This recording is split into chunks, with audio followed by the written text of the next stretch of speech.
మంజు బాలాజీకి ముందుగా అభినందనలు శుభాకాంక్షలు తెలియజేస్తున్నా. నిజంగా చాలా సంతోషంగా ఉంది. మనం అపోజిషన్ లో ఉన్నట్టు లేదు, మనమే అధికారంలో ఉన్నట్టుంది. మీ అందరి సంతోషం, మీ స్వాగతం చూస్తుంటే నిజంగా ఏదో మాయ చేసి కూటమి ప్రభుత్వం అధికారంలోకి వచ్చింది, కానీ ఎక్కడికి వెళ్ళినా రాష్ట్ర వ్యాప్తంగా అక్కడ జగన్మోహన్ రెడ్డి గారైనా, ఇక్కడ నగిరి నియోజకవర్గంలో ఏ మండలానికి మనం వెళ్ళినా నాయకులంతా కూడా ఒక తాటి మీద ఎలా ముందుకు వస్తున్నారు, ప్రజలకి అండగా నిలబడి వారి సమస్యల మీద పోరాడుతున్నారు. అలాగే ప్రజలు కూడా మనం ఏ ఊరికి వెళ్ళినా కూడా ఎంత ప్రేమాభిమానాలతో మనని ఆహ్వానిస్తున్నారో ప్రతి ఒక్కరు కూడా కళ్ళారా చూస్తున్నాం. సో ఈరోజు మాయ మాటలు చెప్పో ఈవీఎం మేనేజ్మెంట్ తో అయితే అధికారంలోకి వచ్చారు, కానీ కూటమి ప్రభుత్వానికి అధికారంలోకి వచ్చాక వాళ్ళు చెప్పింది చెయ్యాలి అంటే వాళ్ళకి మొత్తం తడిచిపోతుంది. మీరు చూశారు కదా, ఈ 16 నెలల్లో వాళ్ళు చెప్పింది చేశారా?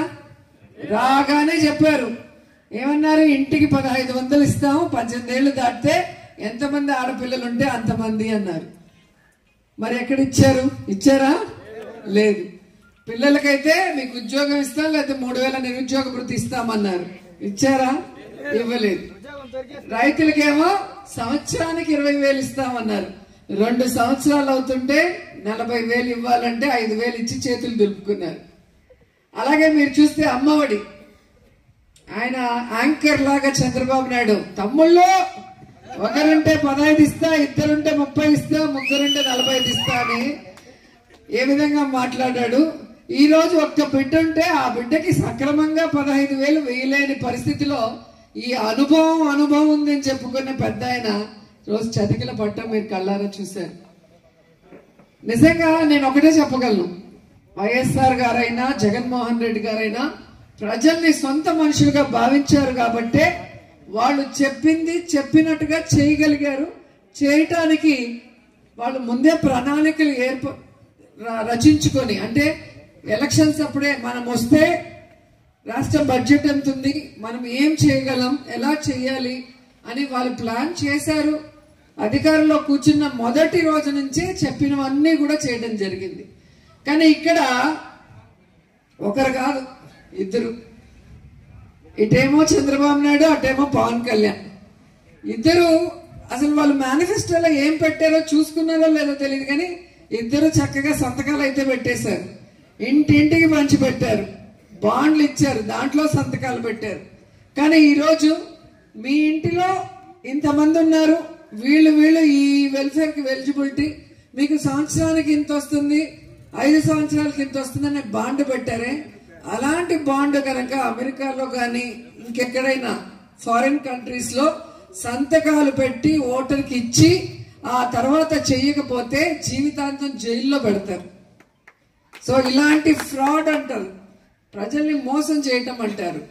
కానీ మన ఆంధ్రప్రదేశ్ లో వీళ్ళు ఏ విధంగా తప్పించుకు తిరుగుతున్నారు ప్రజల్ని మోసం చేసి అనేది ఈరోజు కోర్టులు కూడా గమనించాలి, వాటి మీద యాక్షన్ తీసుకోవాలని కూడా కోరుకుంటున్నా.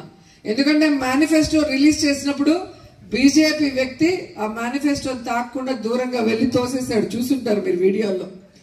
దానికి మాకు సంబంధం లేదని చెప్పారు. ఆ మేనిఫెస్టోలో బీజేపీ కూటమిలో ఉన్న ఫోటో వేయనీలేదు, టచ్ చేయలేదు. కాబట్టి ఇప్పటికీ బీజేపీ వాళ్ళు ఏదైతే పవన్ కళ్యాణ్, చంద్రబాబు నాయుడు సంతకాలు పెట్టి ప్రజలకి మేనిఫెస్టో అంటూ బాండ్లు అంటూ పంచి ఈరోజు అవి చెయ్యకుండా మోసం చేస్తున్నందుకు వాళ్ళ మీద 420 కేసు వెయ్యాలి అని కూడా నేను ఈ సభాముఖంగా కోరుకుంటున్నాను.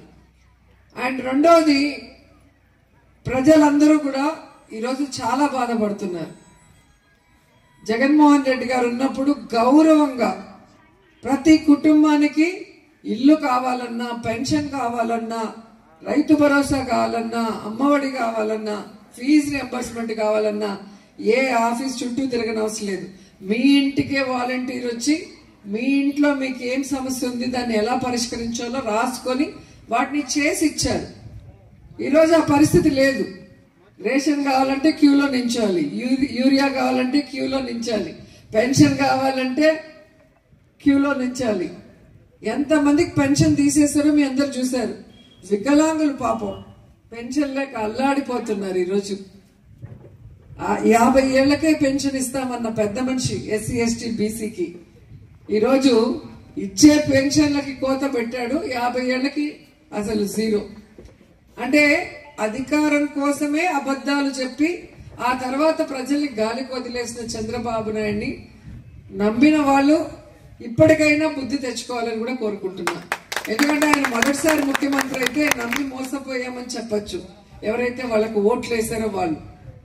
కానీ నాలుగోసారి ఈ 4 సార్లు ముఖ్యమంత్రి అయినప్పుడు ఎప్పుడైనా ఆయన చెప్పిన మాట మీద నిలబడ్డా, లేదా ఆయన కన్నా ముందు ముఖ్యమంత్రులుగా ఉన్న వాళ్ళు తీసుకొచ్చిన సంక్షేమ పథకాలని అభివృద్ధిని ఈయన కంటిన్యూ చేశాడా ఒకసారి మీరు ఆలోచించండి. మొదట్లో ఎన్టీఆర్ తీసుకొచ్చారు, ఎన్ని మంచివి తీసుకొచ్చారు పేద ప్రజల కోసం. ఈయన రాగానే వెన్నుపోటు పొడిచి ముఖ్యమంత్రి పదవి లాక్కున్నాడు, కానీ ఆయన తెచ్చిన మంచి వాటిని కూడా వెన్నుపోటు పొడిచి పక్కన పడేశాడు. ఆ తర్వాత రాజశేఖర్ రెడ్డి గారు ముఖ్యమంత్రి, ఆయన ఆరోగ్యశ్రీ, ఫీజు రియంబర్స్మెంట్, రైతులకు ఫ్రీ కరెంటు ఎన్నో తీసుకొచ్చారు. అవన్నీ కూడా ఆయన అకాల మరణం తర్వాత మళ్ళీ ఈయన వచ్చి కూర్చున్నాడు, అన్నిటికీ వెన్నుపోటు పొడిచి పక్కన పెట్టేశాడు. మళ్ళీ ప్రజలు మేలుకొని జగన్మోహన్ రెడ్డి గారిని ముఖ్యమంత్రిని చేసుకుంటే, జగన్మోహన్ రెడ్డి గారు ఈ దేశంలో ఏ ముఖ్యమంత్రి చేయనటువంటి విధంగా మేనిఫెస్టోని 99% అమలు చేసిన గొప్ప నాయకుడు, గొప్ప వ్యక్తి అని కూడా చెప్పగలను. తండ్రిని మించిన తనయుడు అని కూడా చెప్పగలను. ఎందుకంటే 99% మేనిఫెస్టోను పూర్తి చేయడం అనేది ఎవ్వరి తరం కాదు. అలాంటి జగనన్న ఓడిపోవటం అనేది ఈరోజు నాయకులకి, ప్రజలకి, ఓటర్లకి అందరికి కూడా చాలా బాధాకరమైన విషయం. ఏదో జరిగింది అని అందరికీ తెలుసు. ఏం జరిగిందో ప్రూఫ్ లేకపోవటం వల్ల, ఎందుకంటే 10 రోజుల్లోనే జీవో ఇచ్చి ఆ ఈవీఎంలో ఉన్న వివిప్లాట్లని కాల్ చేశారు. కాబట్టి భగవంతుడే తప్పు చేసిన కూటమి ప్రభుత్వ నాయకుల్ని బుద్ధి చెప్పాలని కూడా మనస్ఫూర్తిగా భగవంతుడిని కోరుకుంటున్నాను. అండ్ జగన్మోహన్ రెడ్డి గారు తెచ్చినవన్నిటినీ కూడా అవి అలాగే ఇస్తూ, అవి కాకుండా సూపర్ 6 ఇస్తానని చెప్పిన పెద్ద మనిషి జగనన్న ఇచ్చే అన్నిటికీ వెన్నుపోటు పొడిచాడు. చేయూత, ఆసరా, అమ్మఒడి, ఫీజు రియంబర్స్మెంట్, పేదవాడికి ఇల్లు, రైతు భరోసా అన్నిటికీ వెన్నుపోటు పొడిచాడు. సూపర్ 6 లో 50 ఏళ్ల పెన్షన్ ఎత్తేసాడు. శ్రీనిధి 1500 18 ఏళ్లు దాటిన ఆడపిల్లది ఎత్తేసాడు. మన యువతకి 3000 నిరుద్యోగ వృత్తి ఎత్తేసాడు. సిగ్గు లేకుండా మొన్న అనంతపూర్ లో సూపర్ 6 సూపర్ హిట్ అంటూ మళ్ళీ ఇంత యాడ్లు ఇచ్చుకొని మళ్ళీ మాట్లాడుతున్నాడు. అంత సిగ్గు లేకుండా, అంత కళ్ళు ఆర్పకుండా అబద్ధాలు చెప్పే వ్యక్తి ప్రపంచంలో ఇక పుట్టపోడు అనుకుంటా. అది వన్ అండ్ ఓన్లీ చంద్రబాబు నాయుడే. అలాంటి చరిత్ర లేని వ్యక్తిగా ఆయన చరిత్రలో నిలిచిపోతాడు. ఎందుకంటే నమ్మిన వాళ్ళని, ఇంట్లో వాళ్ళని, పిల్లనిచ్చిన వాళ్ళని, ఓట్లేసిన వాళ్ళని అందరినీ కూడా కామన్ గా వెన్నుపోటు పరచడం ఆయన ఒక్కడికే తెలుసు. ఈ రోజుటి వరకు, ఆ రోజు నుంచి ప్రజలకి మంచి చేసి వాళ్ళ మనసులు గెలుచుకొని అధికారంలోకి రావాలన్న ఆలోచన ఆయనకి ఎప్పుడూ లేదు. వాజ్పేయితో పొత్తు పెట్టుకుందామా, మోడీతో పొత్తు పెట్టుకుందామా, పవన్ కళ్యాణ్తో పొత్తు పెట్టుకుందామా, ఇంకొకరితో పొత్తు పెట్టుకుందామా, ఎట్లో ఒకట్లో వచ్చి కూర్చుందామా చైర్లో అన్నట్టు ఉంటాడు తప్ప, ఈ రోజు కూడా ఒక ఎన్నికల ప్రచారంలో నేను గతంలో ముఖ్యమంత్రిగా ఉన్నప్పుడు ఇది చెప్పాను, ఇది చేశాను, మళ్ళీ వస్తే ఇది చెప్తాను, ఇది చేస్తాను అనేది లేదు. ఒకటి జగన్మోహన్ రెడ్డి మీద, ఆయన కుటుంబం మీద విషయం చెప్పటం, రెండోది అబద్ధాలు చెప్పి మ్యానిపులేట్ చేయటం. సో మనం ఈ రాబోయే లోకల్ బాడీ ఎలక్షన్స్ లో మీరందరూ కూడా జగన్మోహన్ రెడ్డి గారి పవర్ ఏంటి, జగన్మోహన్ రెడ్డి గారు ప్రజలకు చేసిన మంచి ఏంటి, ఆ మంచిని ప్రజలందరూ కూడా తెలుసుకున్నారు. ఈ ఈవీఎంల మ్యానిపులేషన్ అనేది లేకుండా లోకల్ బాడీలో నిజమైన విజయం వైఎస్ఆర్సీపీదే, కూటమిది నిజమైన విజయం కాదు అనేది మనం ప్రూవ్ చేయాలని కూడా అందరి క్యాడర్ని కూడా నేను అడగడం జరుగుతుంది.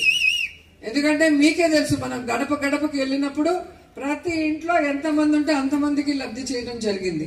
అందరూ హ్యాపీగా ఉన్నారు. ఆ కృతజ్ఞత మనం తీర్చుకోవాలి అంటే రాబోయే లోకల్ బాడీ ఎలక్షన్స్ కి మళ్ళీ మీరు సన్నద్ధం అవ్వాలి. ఆ సన్నద్ధం అయ్యే క్రమంలోనే మండలంలో ఉన్న నాయకులందరినీ కోఆర్డినేట్ చేసుకుని, అఫీషియల్స్ ని కోఆర్డినేట్ చేసుకుని మరి ఈ యొక్క వైఎస్ఆర్ కాంగ్రెస్ పార్టీకి ప్రజలకి అండగా నిలబడే వ్యక్తిగా ఈరోజు మంజు బాలాజీని మనం ఎన్నుకోవడం జరిగింది. ఎందుకంటే వైస్ ఎంపీపీగా ఉన్నారు అండ్ చదువుకున్న వ్యక్తి.